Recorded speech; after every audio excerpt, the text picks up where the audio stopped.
चाचा और भतीजे में बन गई बात। शरद पवार ने अजीत पवार पर दिया कैसा बयान। इंडिया गठबंधन की क्यों बढ़ गई टेंशन।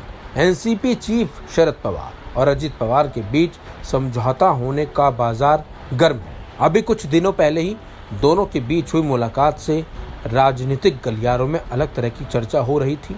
वहीं अब शरद पवार ने एक बड़ा बयान दिया है, जिससे महाराष्ट्र की राजनीति में अलग अलग तरह की चर्चाएं होने लगी हैं। दरअसल शरद पवार ने बयान देते हुए अजीत पवार को पार्टी का नेता माना है। बारामती में शरद पवार ने यह बयान देते हुए कहा कि इसमें कोई मतभेद नहीं है कि वो यानी कि अजीत पवार हमारे नेता हैं और एनसीपी में कोई टूट नहीं है।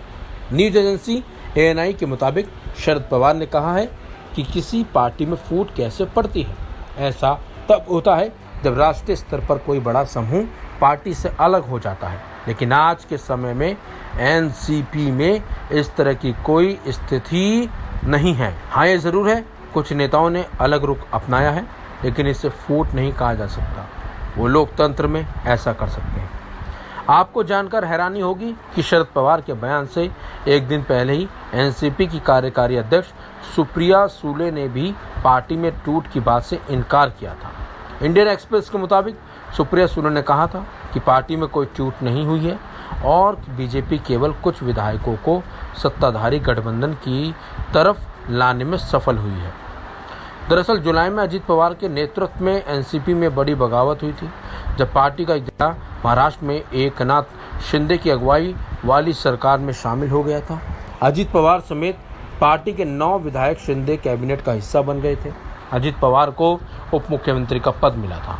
अजीत पवार के साथ सरकार में शामिल होने वालों में छगन भुजबल, धनंजय मुंडे, अनिल पाटिल, दिलीप वलसे पाटिल, धर्मराव अन्नाम, संजय वानसोड़े, अदिति तटकरे और हसन मुशर्रफ शामिल थे। इनमें भुजबल, धनंजय मुंडे और हसन जैसे लोग तो शरद पवार के बेहद करीबी माने जाते थे। इनके साथ ही एनसीपी के कार्यकारी अध्यक्ष प्रफुल्ल पटेल भी अजीत पवार धड़े के साथ चले गए थे।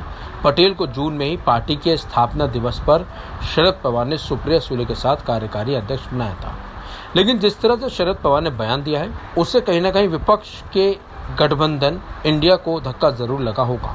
बल्कि अजीत पवार पर दिए गए इस बयान से महाराष्ट्र की राजनीति में हलचल तो एक बार फिर मच गई होगी। लेकिन ये तो वक्त ही बताएगा कि चाचा भतीजे के रिश्ते में और क्या कुछ नया होने वाला है। इस खबर में बस इतना ही। अपडेट्स के लिए बने रहिए वन इंडिया हिंदी के साथ।